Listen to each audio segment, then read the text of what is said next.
पश्तून कौम का सवाल है, बलोच कौम का सवाल है कि एक पाकिस्तान में अटक के इस पार पानी के बजाय खून की नदियां बह रही है और अटक के उस पार पार्क बन रहे हैं, यूनिवर्सिटियां बन रही है, रोजगार के जराए है, मोटरवेज है। तनख्वाह तो हमारी हिफाजत का तुम लेते हो, बेल्ट तो इस जिम्मेदारी का तुमने बांधा है। मैं इस सिलसिले में कैसे बंदूक उठा के किसी इंतहा पसंद और दहशतगर्द के साथ लड़ सकता हूँ? हर सड़ई पर ज़रूर विश्तल सवई दी दासिने खामखा به یو سړي نازولی زوی مړ وي، شهید سوی وي، ورور به شهید سوی، پلار به شهید سوی. دا چې دا ګرد وطن د افغان پښتون ملت د ځان دشمن په پکتیکا کې لیدلی سي، په جلال آباد کې لیدلی سي، د میزي اډې په واقعه دی نه دی خبر، د ځنګل پیرالیزۍ په واقعه دی نه دی خبر چې د پاکستان مطلب پنجاب، د پنجاب مطلب پاکستان. دا فوج د پنجاب فوج دی، دا د پاکستان فوج نه دی. لنګیالیو،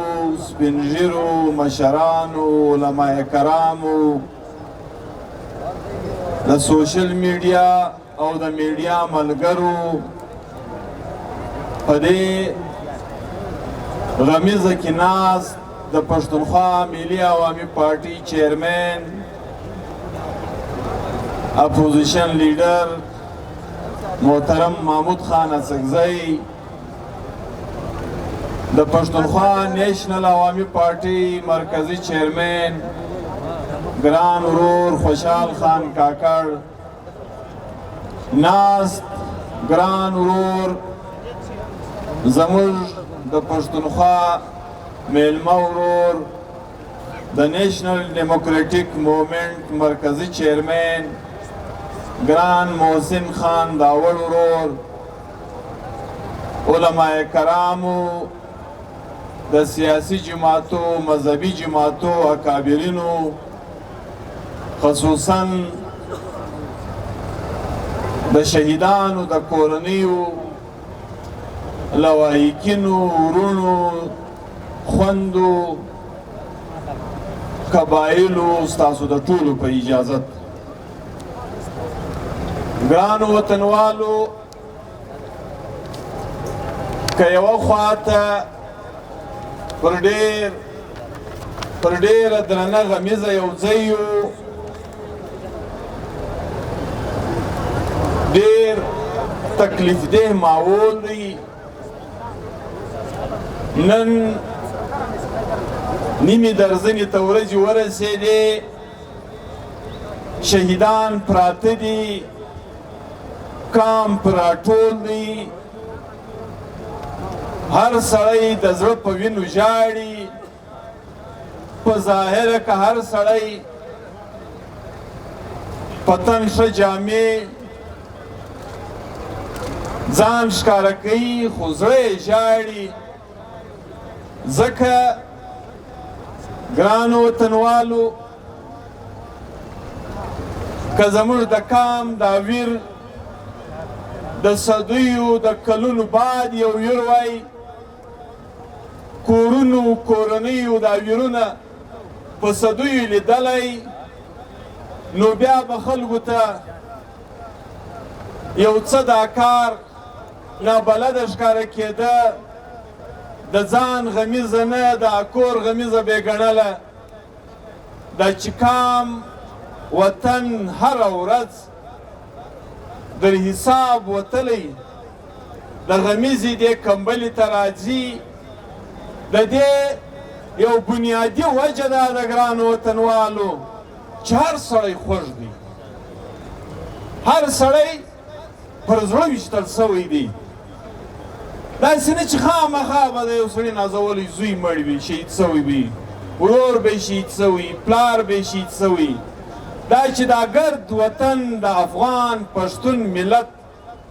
په رشتو سره تړلی، په قرابتو سره تړلی، نو که زما د کور یو پیښه سوي، ډېر لرې یو پښتون افغان ورور به د یو رشتې پر بنیاد د ما سره غمجن وي. نو په دې کړیو دا ټول ناست خلک غمجن دي. او ګرانو وطنوالو، زموږ او ستاسو د ټول کام د پاره د فکر او د سوچ خبره دا ده، تاسو لږ حساب وکړئ. هسې د پښتنو دا یوه عجبه بدقسمتي ده چې بیخي چې د سهار ناشته یې کړې د غرمې په ډوډۍ کې دا نه وي په یاد چې ما سهار څه شي وخوړل چې غرمه یو ګوله مړۍ وخوري ماخستن یې بیا دا نه وي په یاد چې ته غرمه مو څه شي وخوړل ته یې په دا میاشته کې حساب وکړئ دا سلسله چې نن د زیارت د پولیسو پر شهیدانو زموږ او ستاسو د ناستې ذریعه ګرځېدلې ده ته یې د 10 ورځې شاته ولاړ شئ په شارګۍ کې په سپینه ورځ د کلي په منځ کې کور او کلي ته روان خلک په شهادت ورسېده داسې ورسېده چې دا خلک او دا خود ساخته مسلط سوي انتها پسند دا لاس و ګریبان سول کله چې دا خلک په دې وویرېدل چې اوس مو هر څه ښکاره کېږي ګولې ورباندې وچلولې ملګري 15 په شهادت ورسېده زخمیان پکې وسوله دالته د دا خلکو د نښانیو نښې پاته سولې هیڅ چا یې غور نه و د هغه بعد ګرانو وطنوالو په میزې اډه کې په سپینه ورځ خلک راغله وطني خلک قامي خلک یې په ګولیو تیغ نیغ کله ووتل ولاړل تر ننه پورې پوښتنه نه ده سوې دا زه د دا شلو شپو خبره کوم ګرانو وطنوالو بیخي سمدستي ده میزې اډې ده داد محمد کاکړو د ملګرو د شهادت بعد زموږ ګران ملګری دولت خان پیرالیزی په سپینه ورځ د خپل خوارۍ میډیکل په ځای ناست په ګولۍ سوری سو هیڅ چا یې پوښتنه نه ده کړې خبره راغله په دغه روانو سلسلو کې موږ د یوې پاتې څه بلې ته بتله د بلې څه به بلې ته تله په دغه چکر کې حال راغلی چې په هنه کې یې انسانان در تیغ وایستل په شهادت ورسېده او ډېر یې د ځانه سره یوړل دا کیسه له تر دې ځایه نه ورسېدلې چې په شهیدانو څه کوو ورته څه ترتیب او طریقار د وطن د یو ځای کېدو جوړوو حال راغلی چې محافظین په نښه سول داسې نه چې ګرانو وطنوالو یو چا کمین ورته نیولی یو بلاست یې باندې وکړي ضربې ورباندې وکړلې دوی ناڅاپه ناست ول یا لکه د اختر هګۍ چې په ټوکرۍ کې راواخلې پر یو ټینکۍ یې ورته کښېنول ورته ویل په راځئ څه یې د هلته په شهادت ورسول نور یې د ځانه سره یوړل دا په شهادت ورسېده اوس سوال دا دی ګرانو وطنوالو یو خو که میاشته بعد پیښه وسي کال بعد پیښه وسي په کلونو بعد پیښه وسي خو انسان به وایي دا یو اکسیډنټ دی راغلی د غلا یو واقعه ده وسوله د دښمنۍ یو واقعه ده وسوله تر نن ورځې پورې د دې یوې پیښې هېڅ سر نه دی معلوم هېڅ پل دا ریاست پاکستان چې د ځان دښمن د ځان د خاورې دښمن په پکتیکا کې لیدلی سي په جلال آباد کې لیدلی سي دا چې ځان ته د نړیو د سترو انټلیجنسو ادارو افتخار ځان ته لري فخر په دې کوي په عالم اسلام کې ځان ته در ټولو د مضبوطه فوج مالک ځان ته وایي د ډېرو زورورو انټلیجنس ادارو خاوند ځان بولي ګرانو وطنوالو د میزې اډې په واقعه دی نه دی خبر د ځنګل پیرالیزۍ په واقعه دی نه دی خبر د هنې په واقعه دی نه دی خبر د شارګې په واقعه دی نه دی خبر د زیارت د مانګې فیز 3 د پولیسو په شهادتونو دی نه دی خبر تر دې حاله مو واورېده که زه غلط نه وم زیارتوال یو ګپه راته کوله چې په دې روان احتجاجي سلسله کې زما د دې سیم صاحب سره خبره وسوله ویل ما ورته دا خو یوه نه دی زه ستا سره خبره پر وکم دا پرون په اشاره उल्दाना तुम वहां पे क्या हुआ है उमाल आपको पता नहीं है उल्दू नहीं हुआ क्या है उमाल हुआ तो 5 बंदे शहीद हुए उल्दू अच्छा 5 बंदे शहीद हुए यानी पशारग की د 15 کسانو په شهادت د یو صوبې وزیر اعلی وایي زه خبر نه یم نو د دې څه ته د خپلې وینې قیمت او دغه اندازه ولګوه او چې راشي وینه یا په باجوړ کې تویږي وینه یا په وزیرستان کې تویږي وینه یا په چمن کې تویږي وینه یا په ملزیاډه کې تویږي په زیارت کې تویږي په دوکۍ کې پرېوځئ 2 میاشتې مخکې 3 میاشتې مخکې 24 کسان په شهادت ورسېده تر اوسه پورې هیڅ پل هیڅ درک معلوم نه دی نو چې ګرانو وطنوالو د کام د ژوندون حال مو تر دې ځای راورسېدی چې ورځ مو د درزونو جنازو خلاصه نه ده نو که زه د یو ګوند په نامه سیاست کوم چې زما کام په وینو کې ورغړي نو زه به څه سیاست کوم مولوي صاحب به څه امامت کوي چې په امامت ولاړې د زړه یې درګۍ دي ستا په میراب کې به مې سنګسار کړي که به مو د چوټو د پښو په ځای کې سنګسار کړي که به مې در کوره په رسېدلو کې سنګسار کړي تجارت ختم سو کام مفلوجه سو ګرانو وطنوالو ستا د روزانې په حساب چې تا به د خپل کور بال بچ د شپې یو کټو په برابروله دا سلسله ختمه سوه دا سلسله سم دم لکه پراکش کله ټول کام دا وخت و فکر ته ولاړ دی دا داسې کار نه و چې دا د تجارت د بندیزو دا سلسله پر ټول پښتون افغان ملت که په دوبۍ کې که په کراچي کې که په سنګاپور کې د دنیا په هر کونج کې د تجارت په یو کار ځان بوخت کړی و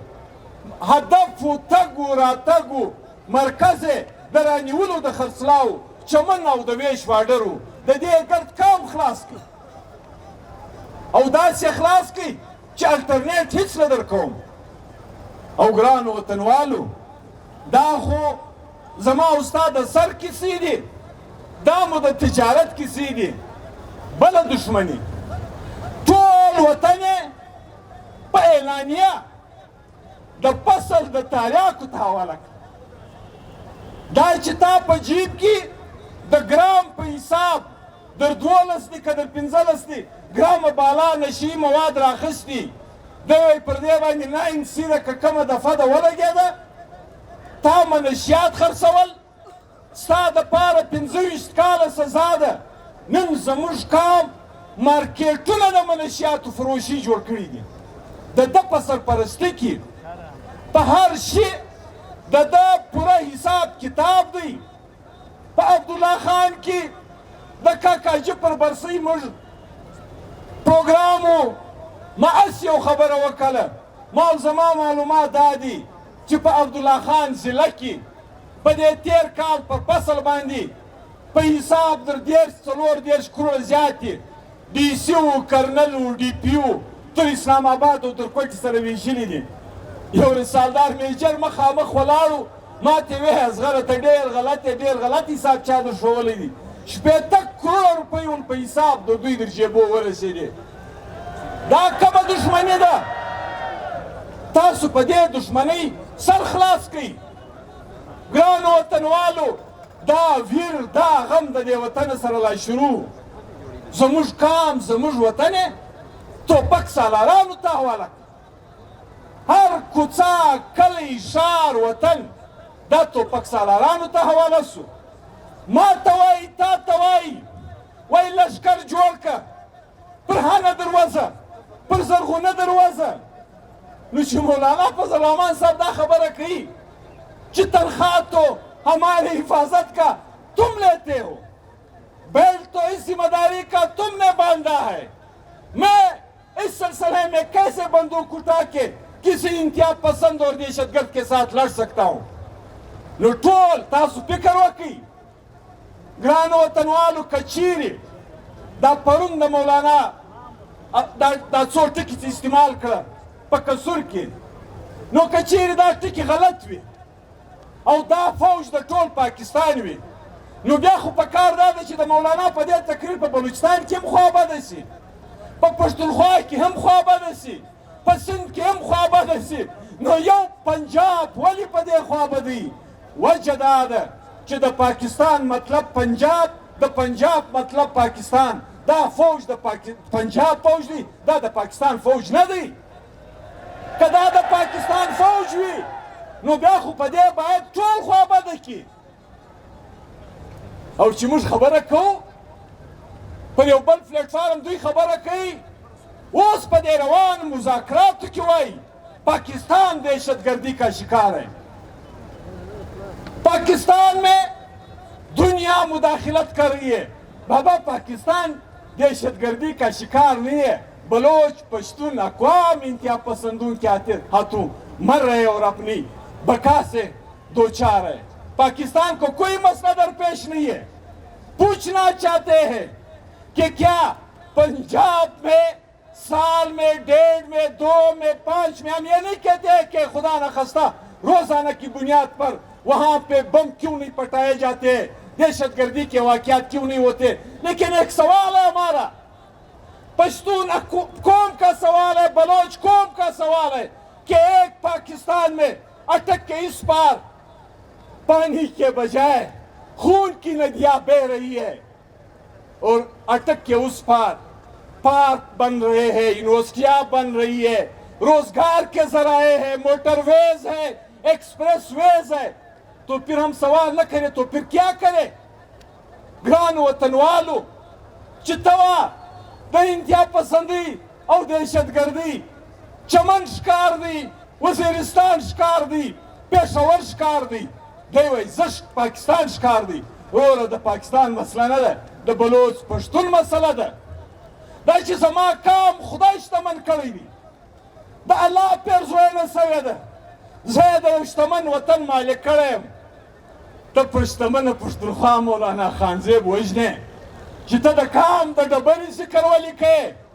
او بیا په داسې د جاسوسانو په اسمبلیو بلان جوړې، قانون سازي کوې. یو ورځ وایي برشور الاټ سو، بله ورځ وایي توبه کاکړي الاټ سوه،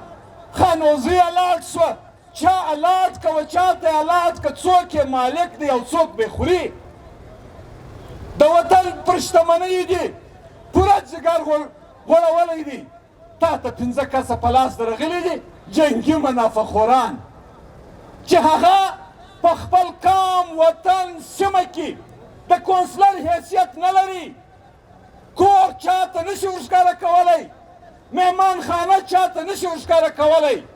تا د ټول قام د سر سودایي ورسره شروع کړي دي او نوم دې د پاکستان ورکړی دی. داسې حالات چې ګرانو وطنوالو زموږ او ستاسو په مخ کې دي، نو پر دې غور کول غواړي، پر دې فکر کول غواړي چې موږ به د دې مصیبتو څنګه ځان خلاصوو.